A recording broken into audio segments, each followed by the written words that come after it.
MES College of Engineering Technology is one of the most prestigious engineering college under the MES Trust. An ISO certified college approved by AICTE Delhi and affiliated to APJ Abdul Kalam Technological University, located near Cochin International Airport. We give 100% placement assistance. Admissions started for UG programs. For more information, contact 944 77 81 611. Embark your journey with MESC. Paripalana pain and palliative care charitable ട്രസ്റ്റിന്റെ നേതൃത്വത്തിൽ cancer രോഗികൾക്കായി കേശദാനം സംഘടിപ്പിച്ചു.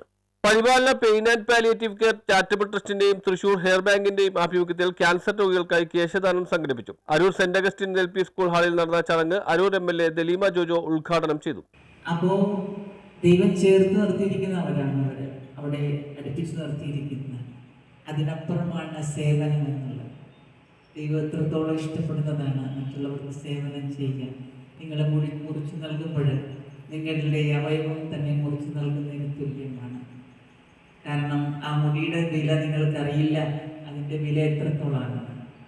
നമ്മുടെ നിയമസഭയിൽ 2 MLA അവർക്ക് തീരെ മുടിയില്ല.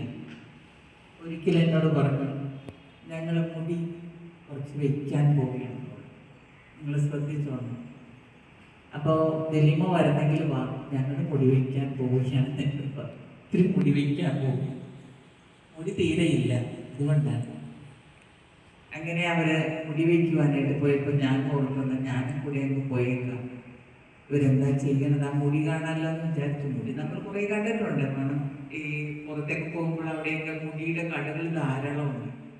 അപ്പോൾ അവിടെയൊക്കെ തൂക്കിയിട്ടിരിക്കുന്ന മുടികളൊന്നും സ്ഥിരം കാണാം. പരിപാലന പ്രസിഡന്റ് സേവ്യർ പോത്തമ്പള്ളി അധ്യക്ഷത വഹിച്ചു. Paripalana palliative trust member Lalitha George സ്വാഗതം പറഞ്ഞു. Thrissur hair bank director Abi, Paripalana secretary Thomas Ausaf എന്നിവർ സംസാരിച്ചു. സെന്റ് അഗസ്റ്റിൻ LP സ്കൂൾ പ്രധാന അധ്യാപിക മേരി ജനറ്റ് മുടി ദാനം ചെയ്തുകൊണ്ട് ഐക്യദാർഢ്യം പ്രകടിപ്പിച്ചു. പരിപാലന മെമ്പർ മേരി മാത്യു നന്ദി പ്രകാശിപ്പിച്ചു. 4 വയസ്സുകാരി പെൺകുട്ടി മുതൽ 50 വയസ്സുവരെയുള്ള സ്ത്രീജനങ്ങൾ വരെ കേശദാനം ചെയ്യാൻ സന്നദ്ധത പ്രകടിപ്പിച്ചു. 4 വയസ്സുകാരി മോനിക്കയും അരൂർ സ്വദേശിയായ ജിൻസൺ എന്ന യുവാവും കേശദാനത്തിനായി മുന്നോട്ട് വന്നത് ഏറെ ശ്രദ്ധ ആകർഷിച്ചു. News bureau, Aroor.